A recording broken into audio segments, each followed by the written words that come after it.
Welcome to Avatar, the podcast where we cover Avatar 2 every day. Screen Weens, Avatar 2, the perfect pair. It's the best movie ever made. Oh, wow. It's pretty fucking good. I know you haven't seen it yet. Yeah, I haven't even seen Avatar 1 in probably over 10 years. I just rewatched it on Wednesday night, right before I saw Avatar 2. And I saw Avatar 2 twice so far. Yeah? It's really good. It looks incredible, but I think it's my favorite of the year. Yeah? Huh. I'll get around to seeing it eventually, maybe. But I love those goddamn blue people. I see. Yeah, no, I haven't watched it yet. I might not. No promises. No promises. Thomas will be too busy watching fucking Silent Night, Deadly Night, part 1 and 2. And 3. Did you watch 3? Okay. I watched 3, yes. Did not make my way to 4 and 5 yet. Might not. We'll see. But yes, what about for this fantastic week of episode 166? What have you been up to? Alright, so Avatar, kind of a funky week. I think I watched Police Story right before we recorded last week. Did I talk about Police Story? That's the Jackie Chan one? Yes. We also watched Zoolander, the first one. I think that movie sucks. Tina Taya really likes it. I'm like, I'll give it a shot. I remember not really enjoying it. I think the first, 20 minutes of that movie is really funny. And then the rest is bad. So. Yeah, that... I don't know. A lot of comedies from that era, I haven't gone back and rewatched. Some of them I liked, some of them I didn't. That's one that I could probably see wearing out its welcome. I was never super hot on that one. But yeah, no, when it came to comedies like that, I was more of a, what's another comedy in that vein? I had one. Not Mystery Men, just because that one stars Ben Stiller as well. Oh, like a Wayne's World or an Austin Powers or something. But I haven't rewatched any of those in forever either, so. And then... I rewatched Spider-Man 1 because I'm like, remember when movies were good? Fair. Watching that, and then watching any superhero movie that comes out these days, I get kind of sad. Yeah, and I'm not even saying that superhero movies are all bad these days. It's just they really got some gold there with those ones. Yeah, fucking. I don't know. Yeah, I think it's kind of partly just due to the fact that they all cross over to each other now, and it's just yeah. The thing I remember being a kid and just you had the Spider-Man universe and it was tight as fuck. Yeah. And it's not saying that you can't have references to the outer universe, but it just becomes really bogged down and confusing if you try to keep up with that stuff. Yeah. But I don't know. I haven't attempted since post Endgame, so I can't comment. It's rough. So I've heard. So I have heard. I watched the Bob's Burger movie because I was going to watch that in theaters. I just never got around to it. It's okay. I like Bob's Burger as a show, fine. Yeah, that's about how I feel about the show. I think it's a little worse than a regular episode, or maybe it's on par, but then it's stretched to a full-length feature. And it's not really... doesn't really work as a full-length movie. I don't think an idea of a Bob's Burger movie is necessarily a bad idea. I really like the Simpsons movie. Yeah, that one's pretty good. It doesn't ever feel like a movie. It just feels like I'm watching a long episode. Well, I'm sure it probably does leaps and bounds over the Family Guy movie. Which one? Well, okay. I think there's only one that's properly titled the Family Guy movie, which is just 2 episodes. Of the show, pasted together. It's it's the first half, Peter's oh, that grinds my gears, and the second half, Stewie finds his future self living in the current day, and I guess it's oh, time travelers. It's like a vacation thing, but you're not supposed to like interact with your time. We should watch Family Guy season 20. Fucking careful. New year might be a good time for a new type of family content. Only Family Guy episodes. All year, all 2023, the Family Guy era. And the Cleveland Brown and American Dad, the McFarlane era. So we watched Orville. We can watch the Orville, which I would slightly enjoy just because it's a Star Trek clone. We can watch A Million Ways to Die in the West. Watch Ted 1 and 2? Yeah, I think I'd rather die. This sounds like the next era of Screen Weens, if I do say so. Wow. And then I watched a movie called Unleashed, which is a Jet Li movie. It's based on a script by Luc Besson, who's the weirdo. That's the guy who did, like, Leon the Professional and The Fifth Element. Yeah. And he is kind of, Leon the Professional is kind of based on his life, which is very, very loosely. That movie, I've seen. I have not seen it. I don't think I would like it, from what I know. I've seen it a couple times. There are definitely some scenes in there that are real fucking rough. I'll say that much. But for the most part, if you remove it from the context, it's a good movie. Yeah. But it's like, once you know, it's just like... It's kind of one of those things, like, I don't think I can really remove my... Like, at least me, I don't think I would be able to watch it being like... Yeah, that'd be hard.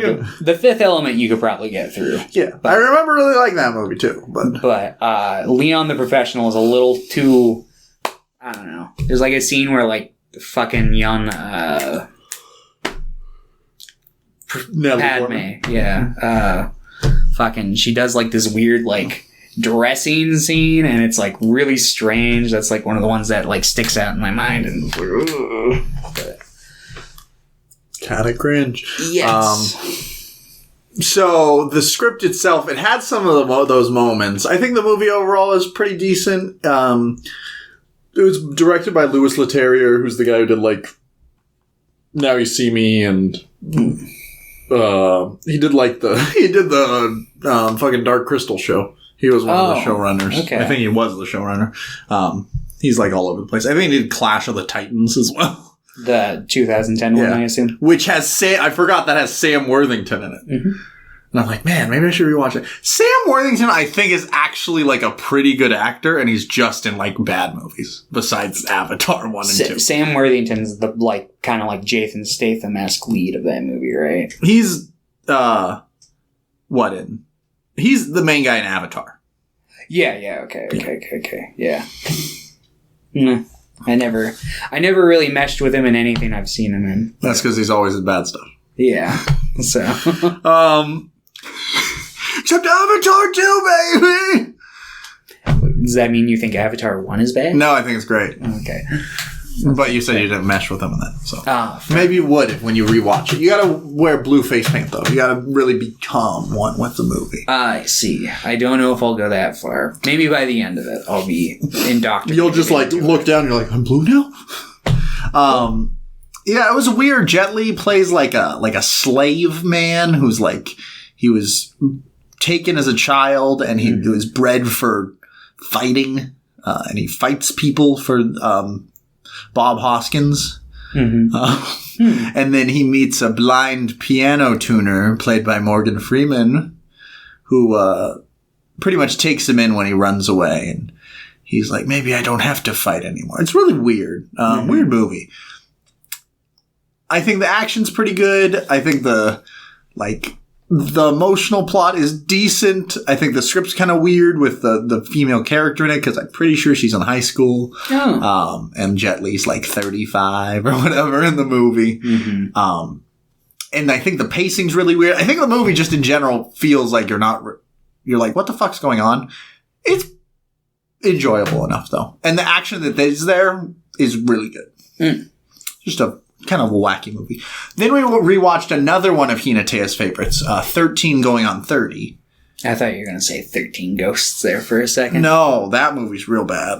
13 Going on 30 is really good. I don't know if you've seen that movie. Like when I was like 9, maybe. It's a banger. It's a banger. Mark Ruffalo's in it. He looks just like you. Does he? You kind of look like Mark Ruffalo, like a young Mark Ruffalo. I could maybe kind of see that a little bit. Yeah. You with your weed shirt on. Mm. Just can't. He loves smoking weed. I'm going to try to adjust this. Let's see if it breaks everything. I didn't really adjust it. I love just having the door in every shot. That's fine. That's because we're... block it. You could. That doesn't block it at all. You barely move. I think this is good because when the ghost eventually opens the door, we will have caught it on Screen Weens video. You should just have Hannah Taya stand like behind the door and open it one of these days. But yeah, 13 Going on 30 I think is like legitimately a really good movie. And then we rewatched Krampus last night. Oh. And I think I'm finally at the point that I think my love for it's wearing down a little bit. I still really like the movie, but before I was like... No, I actually rewatched Krampus this week as well. I still like it. I just think like it takes a little setup, and then it just kind of goes and goes and goes. Yeah, I don't like it as much as I like Trick or Treat. I think... I don't like the bland color palette they chose for it. I don't really think it complements the movie's tone very well. Yeah, I think it's like funny that they do it because they're really trying to like they try to film it as if it's like this really serious horror movie, which I do think is really funny, especially when it's like when the lady gets yanked down and goes, "What?" Yeah. Joe laughed so fucking hard when that happened. He's like, "What was that?" Yeah. I do really love the sound cues. And I like the creatures. I'm kind of okay with the kind of more blander, darker, like, look of the movie because I think it's funny. But I get it. Yeah. And I don't hold this against the movie in any, like, serious fashion, but I think it's a little disappointing seeing that, like, with how... kind of like into the lore of Halloween Trick or Treat was, that like Krampus is just like, who gives a shit what the Krampus lore is? He's evil Santa in this movie. Which, I mean, fine, I get it. If you want to make a evil Santa movie, go ahead, but maybe don't call it the Krampus. But that's basically it. Yeah, but Krampus looks so cool. He does. He's wearing like a Santa Claus mask. And then my coworker, my friend William, came up to me the other day and he said, "London, have you ever seen The Warriors of Virtue?" And I said, "No, I have no idea what that is." And he said, "Please go watch it and don't look up anything about it." So I did. And I'm sorry, William, but I'm going to spoil what the movie was. It was like a children's, like, action fantasy epic. It's by Ronnie Yu, I think his name is. That's the guy who did Freddy vs. Jason. And it was his first like English language film. It's about a kid who gets teleported to like a mythical world where there's this guy who's trying to be immortal, but also escape the world. And he's trying to like fight everyone to get this book. And the only one to stop him are the Ruse, which are mystical ninja kangaroos. It's very strange. Pretty bad movie. However, I will say that the villain, Komodo, who's played by Angus McFadden, he's sensational in the movie. He's over the top and goofy and really putting his whole soul into it and really alleviates all the boredom from every scene that he's not in. I'm immediately like, oh, good, Komodo's back. Yeah, and the kid being isekai'd into this world, there was no real reason for that to be in the movie. He shouldn't have even really been a character. It was very strange. Strange movie. Pretty bad. There's a sequel that I'll probably watch because I'm the worst. Yeah. Yeah. Fair enough. And then I've been playing Ratchet and Clank Going Commando. Pretty good game. I will say I've played the first, and I played Up Your Arsenal, and I've played Deadlocked. I think Going Commando is probably my least favorite of the first four. I would have to maybe replay the first one because it's been a long time, but I know that I like Deadlocked and Up Your Arsenal significantly more. Mm-hmm. But yeah, it's still fun, and I'll probably play it. I'm probably just going to play through all the Ratchet and Clank games because they're all on my PlayStation Plus Premium, and I have that. So I'm like, yeah, let's just play that. And I started playing Fallout 2 because I've never played any of the older Fallout games. Yeah, I've played a little bit of the first Fallout game, but I never make it super far whenever I attempt, so. But yeah, that's what I've done this week. Yahoo! What have you been up to? Well, have you watched Krampus, Silent Night, Deadly Night 1 and 2? I had never seen the third one before. Is it really good?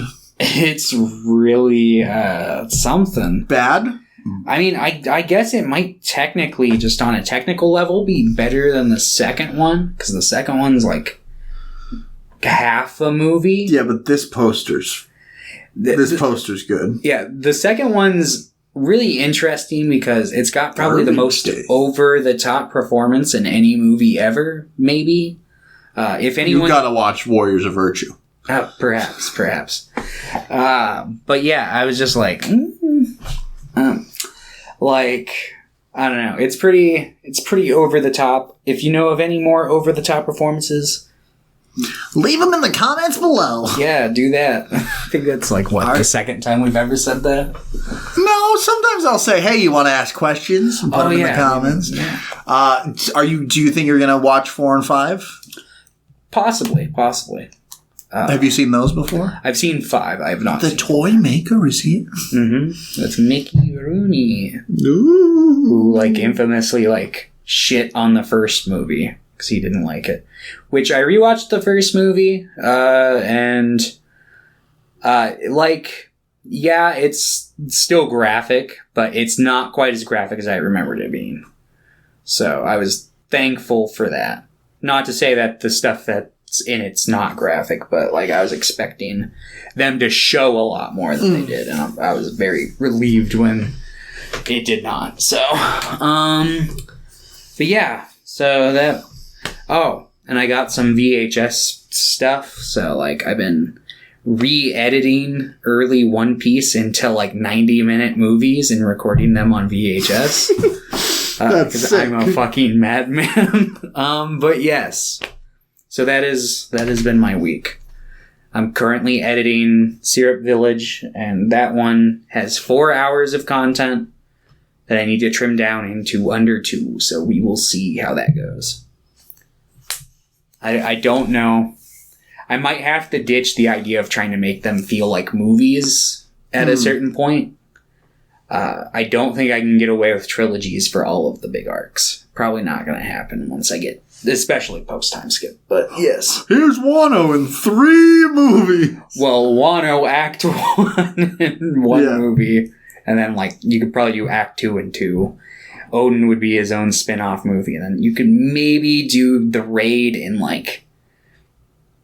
2, but probably 3. Which, at that point, it'd be what would be the point? Here's 10 movies! Trying to... Yeah, it'd be oh my god, okay. But regardless, I'm going to record them all onto, tape and cut out all the fucking filler that I can, because fuck padding. 10. No, I like padding. Okay, good. But yeah, in other movie news, Henry Cavill. Let's talk about the DC stuff. I don't care. I care a little bit. I care in the sense that that sucks for Cavill. Yeah. And I care in the sense that no, that's about it. I don't care about continuity in the MCU or the DCU.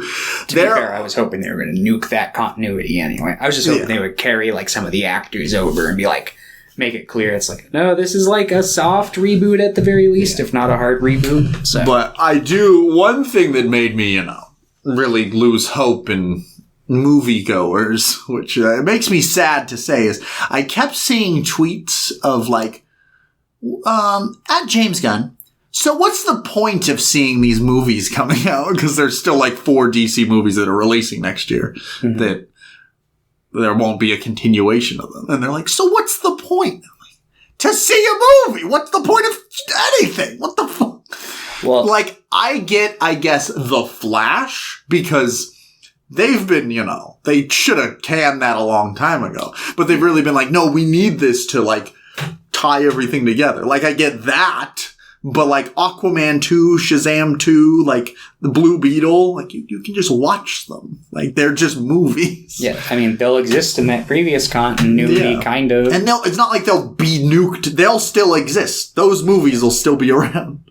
Yeah, no, like, I don't, like, I'm not with them, but you gotta admit, our current film system has kind of bred this. No, I know. And that's not necessarily a knock towards, like, it's definitely the fault of, like, the creatives at these studios. These are probably, like, people who were 9 when Iron Man first came out, and they've just been accustomed to this grand plan behind everything. Which I fucking hate.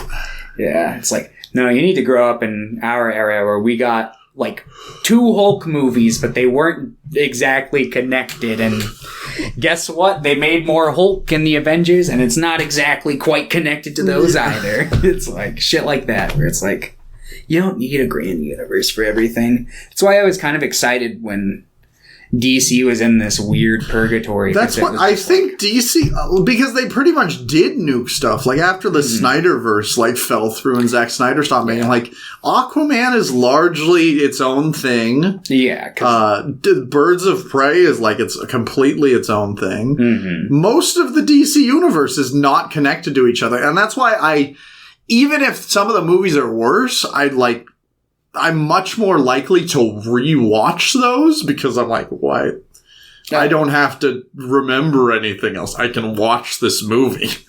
Yeah, no, I'd watch the Batman well before I put on any MCU movie, I think. Aside from maybe the Spider-Man when they were coming out, but even now, like, I've completely, after seeing No Way Home, I've completely kind of like, and it's like, I don't care. Like, I think an animated series has come out for Spider-Man or something, and it's like, I just don't fucking care anymore.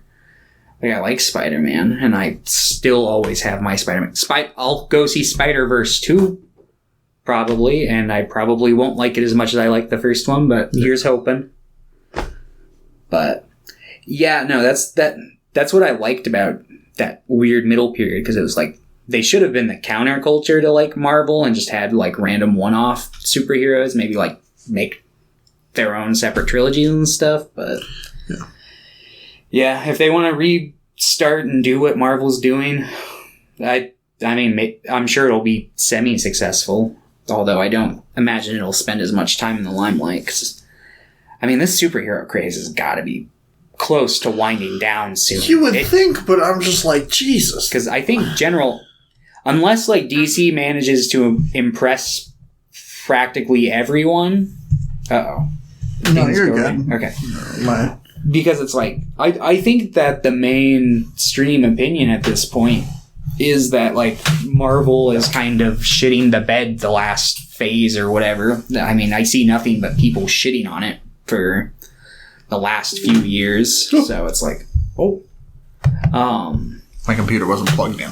Well, it was. My power cord wasn't on. Yeah, I mean, and I see these big Marvel huge fans, and I'm like, good for you, I guess. But it's just, it just can't be sustainable. Like this. I mean, the same thing that happened to the, like, comic industry is probably going to happen to the movie industry. I mean, it'll probably be, like, less because there's obviously, like, more money being poured into the movie industry to make sure it stays afloat, as opposed to, like, what comic industry went through in, like, the 80s or 90s or whenever it was that it was tanking. But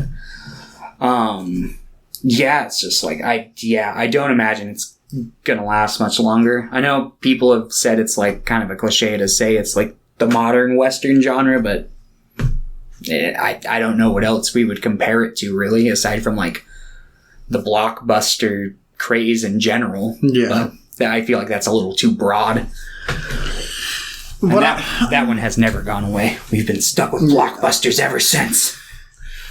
And I mean, like, how long did the Western genre really last in its, like, prime? Well, 20, 25 years?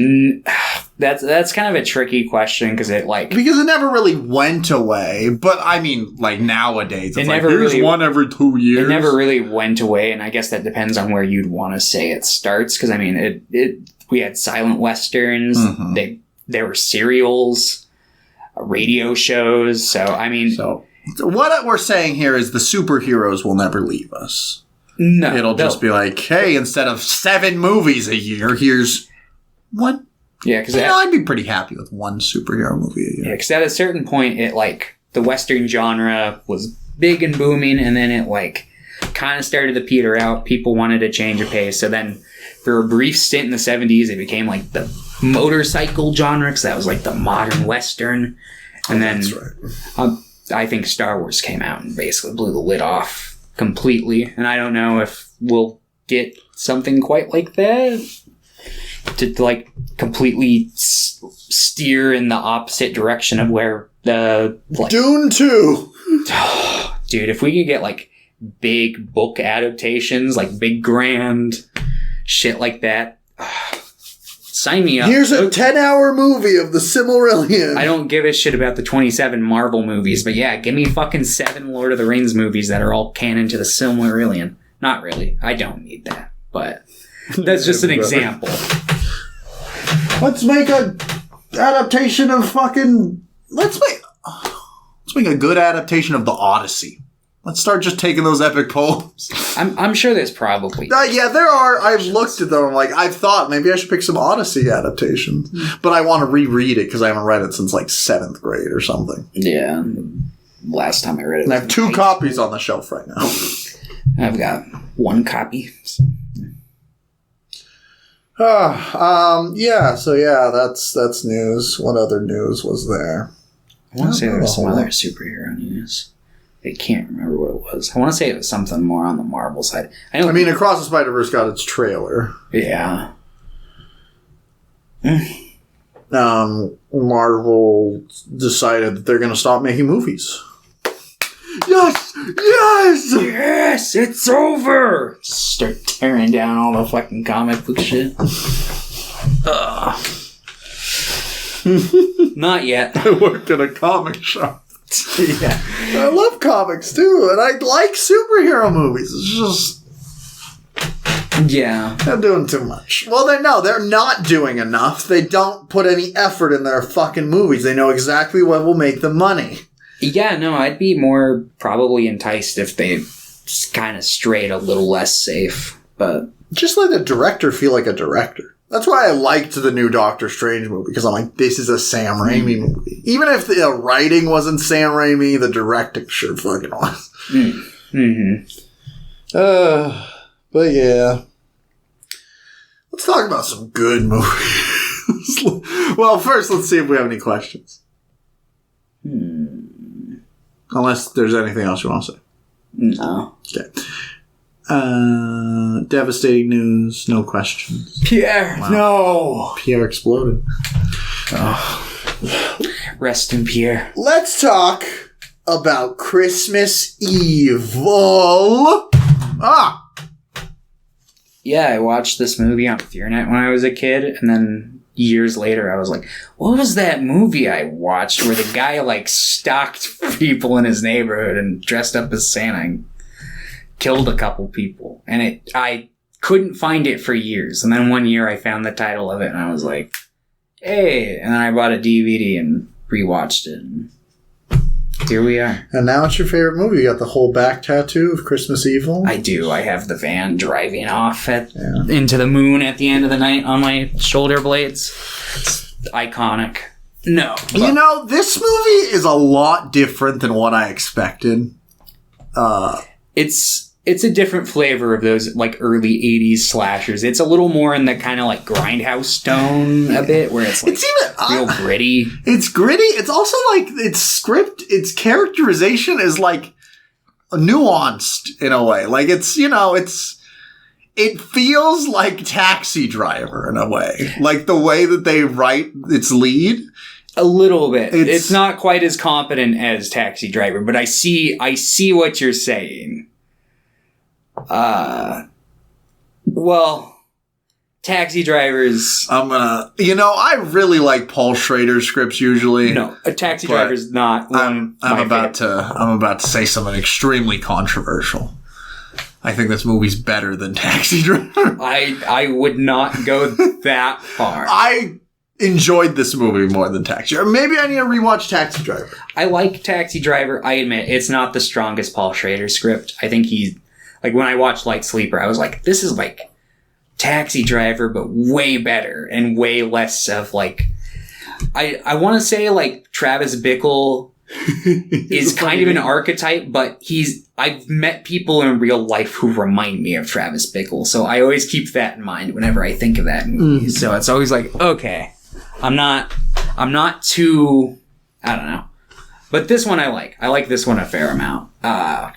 If you actually like this one, if you can get past like the kind of graphic scene in Silent Night, Deadly Night, you would probably like Silent Night, Deadly Night, because that's basically just an expanded kind of version of this movie in a lot of aspects. Because it's also about kind of like a guy who went through a traumatizing encounter with Santa as a kid who grows up to be a Santa slasher. So, but yeah, the central premise of this movie is there's a man, when he's a child, he believes in Santa with all his heart. He loves Santa Claus.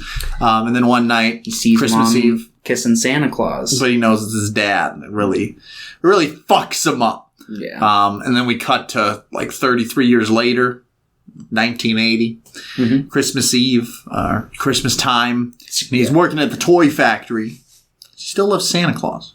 Loves the idea of Santa. And it's mostly about these like delusions he has and his fall into madness where he kind of wants to be Santa Claus. He wants to be a guiding force for children to be good, and he wants to be a punishing force for people who are bad, pretty much.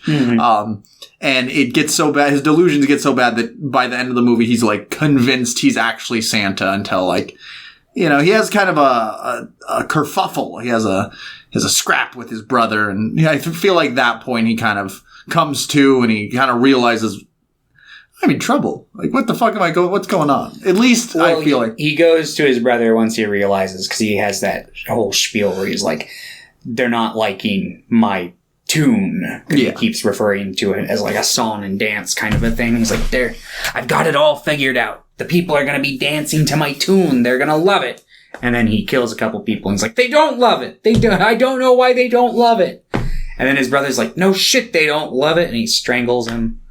Because in a weird kind of backwards way, he's not like directly blaming him, but he's kind of low key, like kind of like, you were there, you never understood. Yeah, because he tried to explain the situation to his brother when he was younger, and his brother, I guess, was his 6-year-old brother was like, whatever, and that just fucked with him for a long time, I guess. I will say both of these movies we're talking about deal with like mental illness and kind of, I guess, traumatic events that guide you later in life. I will say this movie, I think, handles it better. And I think there's a lot of interesting things that are like said or alluded to in this movie. I think, that idea that you have this traumatic past that's not even like, it's just like, yeah, your mom is having sex with your dad. Like, yeah, I don't want to walk into that, but that's not something that would scar me for life. Yeah, but it's not like over the top like in Silent Night, Deadly Night. It's a little more subdued. Yeah. Which I appreciate it because I think that it's good to acknowledge that these kinds of events can be completely different triggers for certain people. Like some people, that would be completely traumatic for them. That would shape their entire life. Especially if you think of this figure that you believe in and it's completely like thrust away from you at the same time. I get it. That's like, so yeah, I respect the movie for kind of doing something that I wasn't expecting it to. Yeah. Yeah. Also, I really like the guy who played Santa. That is, I don't know if you know who Fiona Apple is. Mm-hmm. She's a musician. That's her dad. Really? Yeah. I was looking him up like, this guy, I don't know if I've seen him in most things. And he's like, Fiona Apple's dad. I'm like, what the fuck? Yeah, I know a lot of Fiona Apple fans are not fans of Paul Thomas Anderson because they used to be married. And I don't know if there's any like dark allegations like or he was just a bad husband. Or yeah, but people regardless, it seems like there's a swarm of angry at Paul Thomas Anderson fans, so that I've seen kind of buzzing around whenever he gets brought up on like film Twitter or something. It's okay.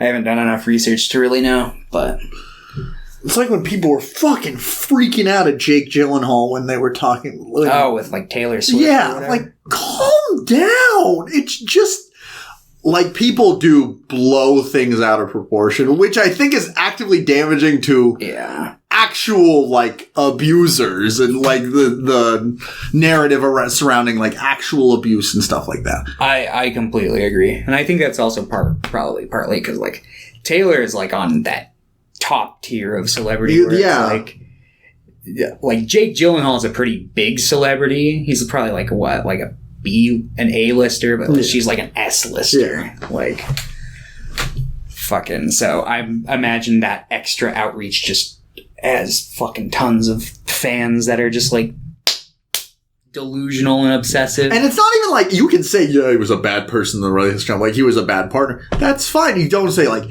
he's evil. Yeah. Like, that was a relationship that fucking lasted like 2 seconds 12 years ago. Calm down. Mm-hmm. Yeah. Unless there's like some big like clear signs of like manipulation or abuse of some sorts, then it's like yeah.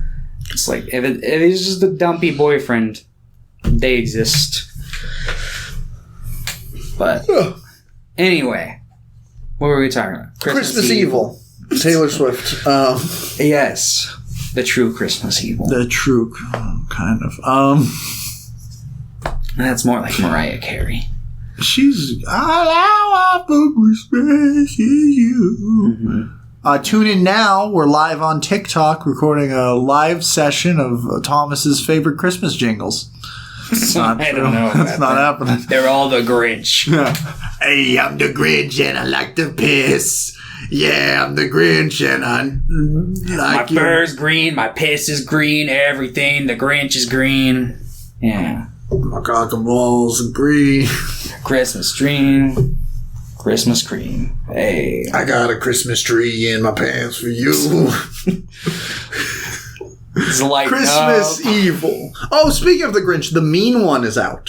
Oh, it's out? Yeah. Oh. Part is really, really bad. The trailer didn't look great. It looks like one of those movies where it's like, yeah, no. I love things entering the public domain. The first thing people do is, what if they were evil? I'm like, that's stupid. I kind of love it, though. Yeah, no, it's kind of... It's like, of course the fucking horror community is the first to really grab at that in an effective way. I'm going to just start doing it. What if they were gay?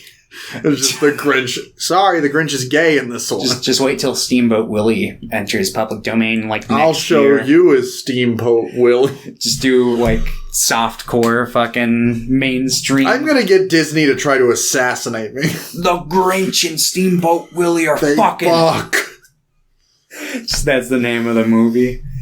Steamboat Willie and the Grinch and they fuck. Steamboat Willie and the Grinch get steamy and grinchy. Mm-hmm.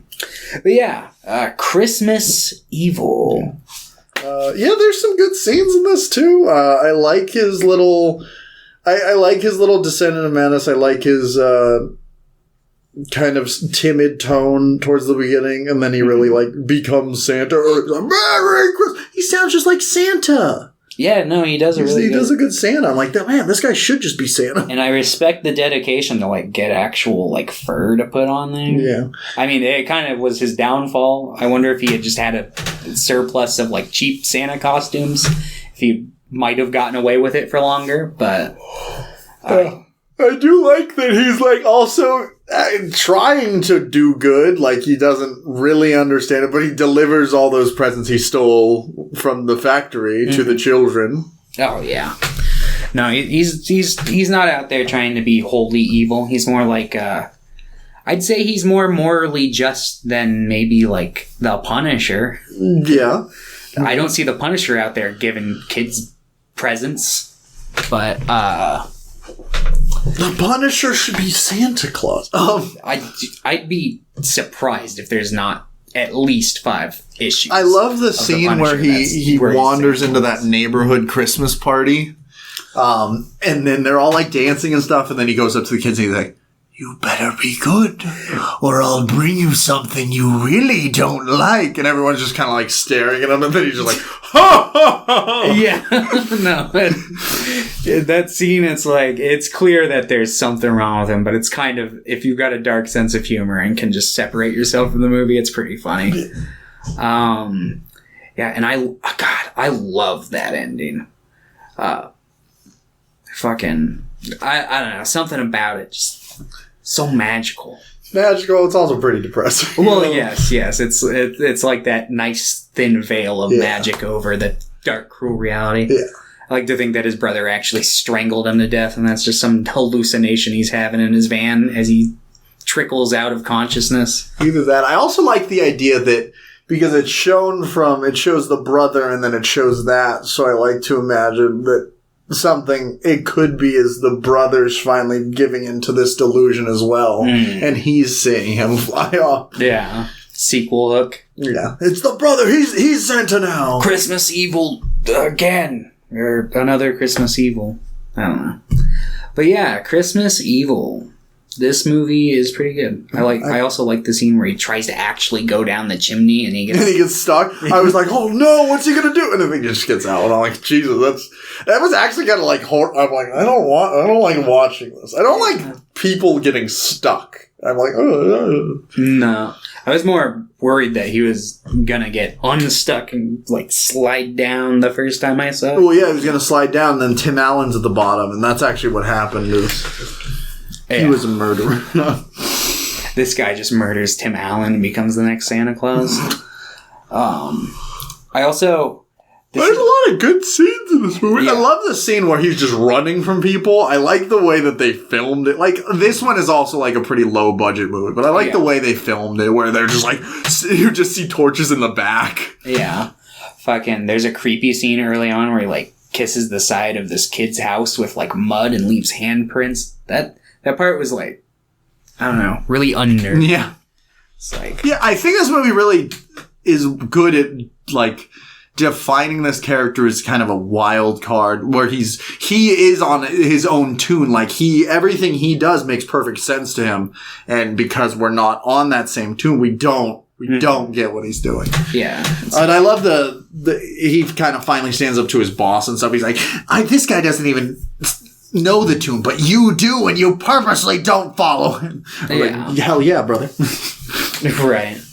But yeah, Christmas Evil. Yeah, I enjoyed this like significantly more than I thought I would. I was like, this movie's kind of a banger. I liked it a lot. Yeah. This is probably like Christmas horror. What is it? Krampus, Black Christmas, and then probably like this. So yeah, you might want to give Silent Night a watch if you like this one. It's a little extreme, but I mean, I probably like it about as much as I like this one. Mm-hmm. So, but yeah, you would give this like a 6. I think I would probably give it a 7. Nice.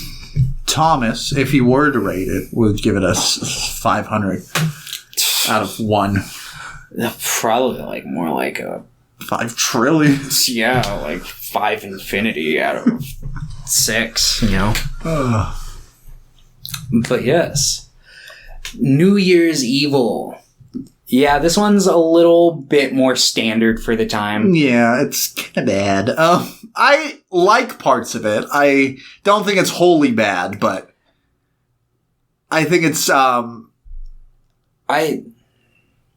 think this one's okay, but I think that's primarily I was able to like kind of enjoy it for 2 reasons. Number one, the concept I thought was well enough. Yeah, I think it's a fun concept. It's like, I'm gonna kill everyone at midnight on each time zone. Yeah, I'm evil. I like this stupid little voice. Yeah. Evil. You may call me evil. Look at that. He didn't even need a voice change. I can just do it. Right. Evil. To be fair, I don't think they used him much. Yeah. It was just me. Yeah. And he's using a voice box.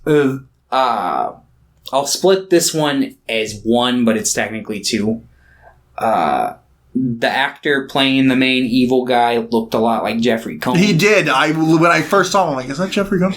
He's good. He's good in this. I like him. I also...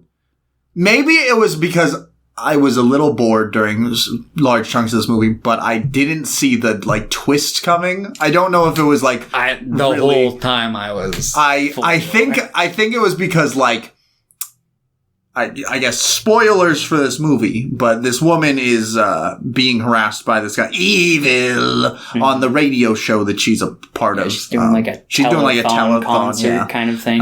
They're raising money for something. It's like a big punk show, so there's a little bit of a discrimination in the beginning where it's like, well, you're expecting crank phone calls like this from this crowd, it's like, shut up. But he calls in and he's like, I'm going to kill everyone you know or people you know every hour. Mm-hmm. And it turns out later that, oh my God, it's her husband. What? Dun, dun, dun. Yeah, there's a few lines where they're like, where's your husband? Yeah, and I heard that once. I think that during the beginning I just maybe wasn't paying enough attention. And I thought it was saying that he was on a trip or something, which I think that is what it is. If I was paying more attention, I probably would have seen it coming. Yeah. But maybe I'll give it the benefit of a doubt and just be like, nope, it was good. Yeah, I think they try to infer that he's a cokehead party type, a big business kind of guy from that era. Because it's he's off doing his typical fucking party deadbeat shit, hasn't been part of the family or whatever, but it turns out, no, it's kind of the other way around. At least that's how they feel.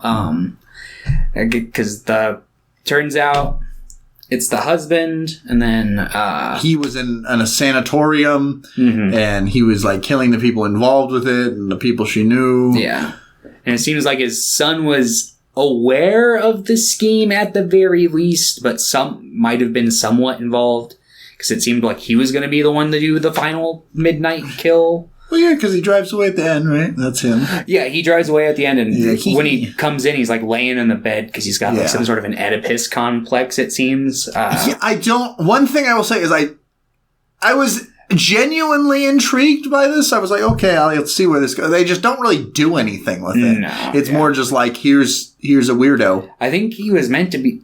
Yeah, and it's weird because he can't really act as a red herring because you see the killer's face. Yeah, and I'm like, okay, maybe they're trying to set him up as possible. And I'm like, but... I thought it was going to, maybe come back around to where, it seemed like that was the implication, especially that the plan that they were going to follow, but then it just doesn't go according to plan. They could have just had the guy pull off his really extremely realistic mask at the end, and it was the son. But, that would have been funny. But the son is played by the lead in Killer Clowns from Outer Space. Okay. I was like, who the fuck? That guy's weird looking. He's kind of a weirdo looking. To be fair, I think he's more weird looking in this because he's not a blonde. I think maybe that's it. He's got black curly hair and he looks really out of place in this too, especially because his mom works as a punk lady. And he's very. There's a lot of strange costuming choices. It does feel like this movie. There's just find whatever the fuck you can in the prop department. Yeah, this movie's not quite as well thought out with its shit as Christmas Evil was, especially in the mental health aspect. It's a little. You can argue that any negative portrayal of mental health is damaging, which I guess, but I think that there are things that we should be saying that hey, these are more contempts against society as a whole and our treatment of people like this, as in more so than contempt against these people. Yeah. But this one is literally just I was crazy. So then I killed all the people in the crazy place. Yeah, it's you're not you're not crazy. I mean, you're evil. You're evil and an asshole, but I really like that review. He's like, I'm evil. Yeah, it's like, no shit. Yeah, but it's like, we know. What? I feel like the movie treats us sometimes that we don't know who it is. I'm like, what? What? Were you planning to not reveal him? And then you're like, no, we should just have him the whole time. It just feels like two separate movies at times. Yeah, and I'm glad that they do reveal him, because if evil wasn't present through most of this movie, it would not. Yeah. And I like his little disguises he puts on. It's dumb. It's fun. Yeah. This one, compared to like a lot of other 80s slashers that I can recall off the top of my head, it's a lot. I feel like it kind of tries to stick close a little bit to like that Black Christmas formula in a certain kind of aspect, because it's like the phone calls, and it almost, there was a line that had me thinking, like in Black Christmas, it was going to become like a tracing game, like, oh my god, we got to figure out where the call's coming from. They don't really trace the calls, even though there's a line that's like, we're going to try to trace the calls. But there's also a little bit of like some weird kind of like, oh, is he actually like the killer or alone in this with the son? So it kind of felt like the Peter thing from Black Christmas. Yeah. But yeah, what's it called? Yeah, this one's kind of dry for the time. None of the kills are like fucking spectacular. I do like the little sequence where he's not paying attention and he like backs into the motorcycle or drives into the motorcyclist and then just gets pursued by an entire like motorcycle gang. Yeah, that's pretty good. Yeah, I thought that was a nice little padding that the movie had. Trying to think what else. Yeah, the people in the club at the telethon looked crazier than the mental patients in the movie when they're dancing. Like, there's some points where I'm like, what the like, these people look like they belong in that one scene. Because, like, the mental patient scene, like, they're watching the telethon on TV and they're doing, like, little spasm kind of stuff. But then you cut to the, like, dance floor and it's like, they're doing the exact same kind of shit. And it's like, maybe a little less, but there's still weird facial expressions and shit. And it's really bizarre. You could argue that was the point, but I know it's not. Yeah, and it's like, is the joke that this is just how people in this universe fucking dance? I will say the song they made for this movie, I don't know if they made it, but New Year's Evil, I don't know if that was a song before, but it's kind of good. No, there was the first couple songs they played, I was like, eh. But as they went along, there was actually a couple songs where I was like, oh, fuck, this is actually kind of good. So, yeah, it's got that going for it. It's got the funny mask. It's got the... That was weird. Like, why did he put it on at the very end? I don't know. Look.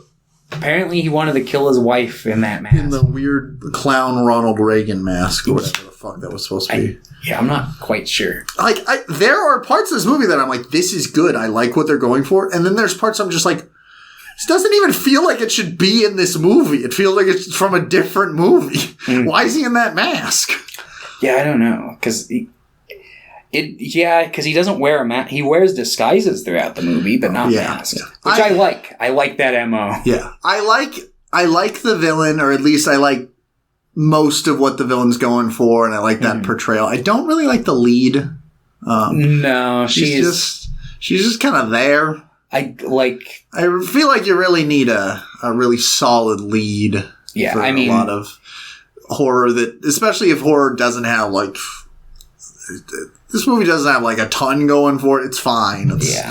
But her character doesn't do any sympathy favors. Like, she's kind of the worst. There are several points where it's like, well, yeah, but you are kind of neglecting your family in this scenario. But there are scenes I do like. I like the scene with the elevator. That's fun. That's a fun scene. It kind of reminds me, there's a scene that's like that in John Carpenter's first movie, Dark Star. So, I haven't seen Dark Star. It's a good one. But yeah, the elevator scene's a lot of fun. I'm trying to think of like some other scenes that I liked.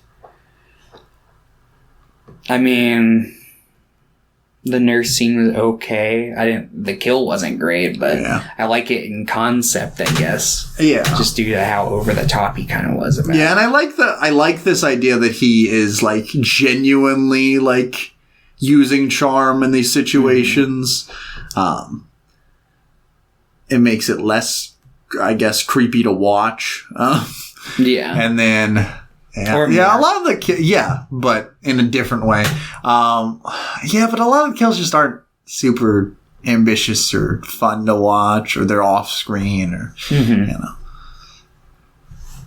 Yeah, it was just kind of a movie. Yeah, I'd say it's probably like a decent, like, for the 1980-1981 era slasher movies that exist.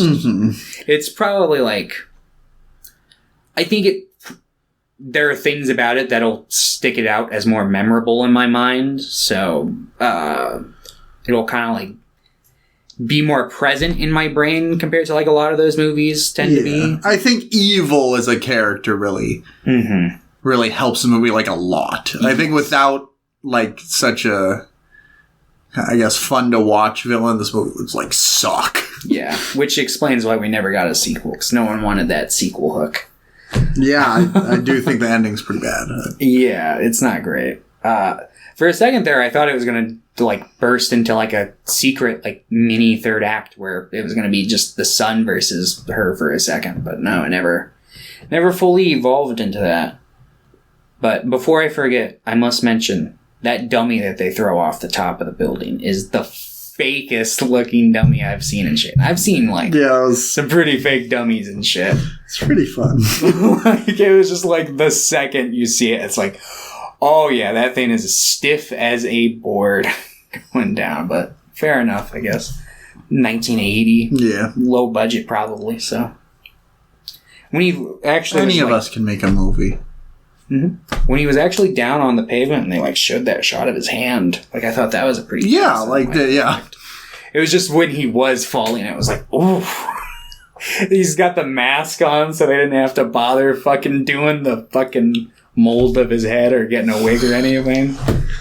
That's why they put on the mask, just for that. I would not be surprised. Even though they could have just. They cut to the body on the ground. They didn't even just show him falling. I can almost guarantee the mask is probably only in the movie because Halloween was popular and that popularized the mask in the slasher. So they probably had a producer or somebody higher up who was like, no, we want a mask on the fucking poster of this movie. So give him a mask in one scene at the very least. And also it'll make that special effect significantly easier. So... I like how one of them, when he did land, he's wearing a mask. But yeah. New Year's Evil is New Year's alright. At best. New Year's fine. New Year's mid. Yeah, I'm probably circling around a 4 or a 5 on this one. I mean, I don't rate movies anymore, but I'm just going to start saying what I rated them. Yeah. It doesn't feel as fun if we're not both guessing. I know. So I'll just start saying what I would give it. I think that it's not great.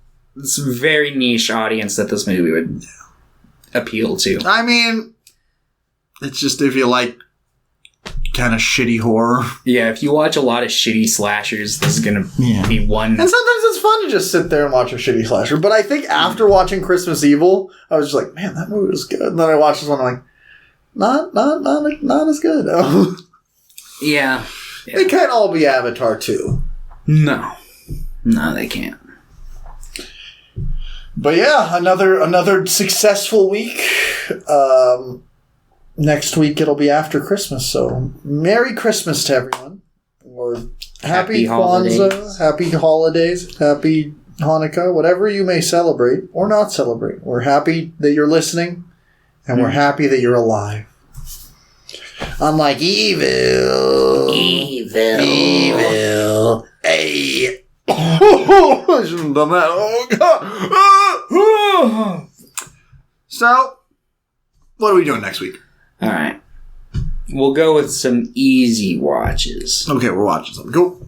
Yeah, we will go with... Satan Tango 2. Oh, God. That doesn't exist. No, we can just watch the rest of Bellatar's filmography. The Turin Horse and Wreckmeister Harmonies. Part of me wants to pick Schlock, but I'm going to move away from Schlock. You love Schlock. I'll watch whatever. I've been in a I real will schlock. follow you into the depths of hell. All right, I'll pick a Schlock that you might like for one particular reason. We'll do Ghoulies 3, Ghoulies Go to College, because that one has Matthew Lillard in it at times. He's essentially a background character, but he's in it. And I don't want to watch the first Ghoulies, so to accompany Ghoulies 3, we will watch... Ghoulies 4. No. Munchies. Okay. That's how you want to end the year? You want to watch Ghoulies 3 and Munchies? No, scratch the Munchies part. We can watch Ghoulies Go to College and Accepted. Would you be fine with doing 3? Sure. Okay, we can do Ghoulies Go to College and the first 2 Critters movies. Okay. Because you can't watch Critters 1 without watching Critters 2. Why are we even watching Ghoulies 3? Because, okay, we could just watch the Critters movies. Okay. I got a VHS copy of Ghoulies Go to College in this week. So. Okay, well, now I gotta use this. Yeah, I'll just watch it on my own time. How many You're gonna Critters miss the movies panty are raid. there? There are 4. Then there's like some web exclusive stuff. They did like a web miniseries and a web I remember movie. when that was coming out. And I don't think they've done anything since those 2. So there's like... Was Critters Attack the web one? Or that was Critters Attack is one of the web ones. Because they did a web series and a web movie, I'm pretty sure. There was like 2 different things on the web that came out like pretty close to each other. Enough to where I had to look up and see if they were the same thing when they were coming out. I think they were both for Shudder, if I'm not mistaken. Or maybe it was some other streaming service that existed at the time but doesn't anymore. I don't quite remember. But yeah, I think they put them out on like DVD and stuff though, regardless. At least one of them. But yes, they did 4 Critters movies when I grew up, but I had only had the first 3 on tape, so I've never seen the 4th one. So, do you want to do all 4? I mean, the thing is... they're all pretty short. Like, they're all like under an hour and a half to an hour and a half, so it's up to you. I mean, Hinata is leaving on the trip. We're going on a trip, and she leaves a week before me, so this week I'm open. So if you want to watch all 4... Literally the only other thing I'm doing this week is I'm going to see Avatar 2, probably, again. Yeah, let's watch all 4 then. It'll be a good excuse to go through them all. We'll get to see Baby Leo in the 3rd one. It's his, like, first film. And he's like, I'm gonna be the king of the world soon. One day I'm gonna be in a James Cameron movie, and then I'll never have to think about Critters 3 again. James Cameron should direct a Critters movie. I mean, he directed a Piranha movie. He did. That was his first movie. But he also directed an Alien movie, which is significantly higher quality than Piranha. But I don't like Aliens. Maybe I'll re-like it. Maybe I'll rewatch it and like it. Because I'm really on the James Cameron train right now. I haven't seen a ton of his work. Like, I've seen Titanic. I've seen Aliens. I've seen the first 2 Terminators, but it's been so long that I'm like, I don't even really consider me having watched them. Well, don't rewatch this because I've been kind of kicking around the can of maybe for a future deep dive in the near future, picking all of the Terminator movies. So how about we don't do that, and we instead just do 2 episodes in a row where we do the Terminator trilogy and then the Terminator other ones. Terminator trilogy? Yeah. Terminator 1, 2, and 3. And then the other one we can watch Terminator Salvation. If anything, Terminator we would Genesis. do an episode that's Terminator 1 and 2. Because those are the 2 canon films. And then everything else... What is T3 not canon? I don't consider... What is you don't consider... That's like you're like, oh... I don't acknowledge... Star Wars sequels don't exist. I mean, yeah, and to people who do that, more power to them. More power to them! As long as they're not too overly fucking vocal and, like, fucking... As long as they shut up about it. Yeah, it's like, if it comes up... Is T3 bad? I've never seen T3. T3 is not good. It's not directed by James Cameron. Terminator Salvation. Terminator Dark Fate. We can watch that. Is Terminator Dark Fate a sequel to 3? Did you ever see it? I've seen the first 3. I have not seen... You haven't seen Salvation? I remember liking Salvation, but I saw it when I was like 12. I saw like part of it on TV once and remember getting extremely bored. Doesn't that one have Sam Worthington in it? Well, that has Christian Bale in it. No, but isn't Sam Worthington in it? Oh, yeah, he is, yeah. Okay, yeah. I was going to say. I can't wait for us to watch those and me being like, this is my favorite Terminator. I mean, probably. Me and Hinatea saw Terminator Genesis is that on one of our first dates. Is that the one with... Emilia Clarke? Yeah. That's like... I think that's the newest one they made, right? No, they did Dark Fate while we were working at Midway. Oh, Nobody remembers Terminator Genesis. I think... Who's in that? Yeah, Matt Smith is in Terminator Genesis. Okay. Is that the one where they, like... Is that the one where, like, Sarah Connor's in it a whole lot? No, that's Dark Fate. That's Dark Fate, okay. Yeah. Okay. Which is the newest one. That came out 3 years ago. And I heard that one was better than the other ones. As in the other ones maybe. After 2.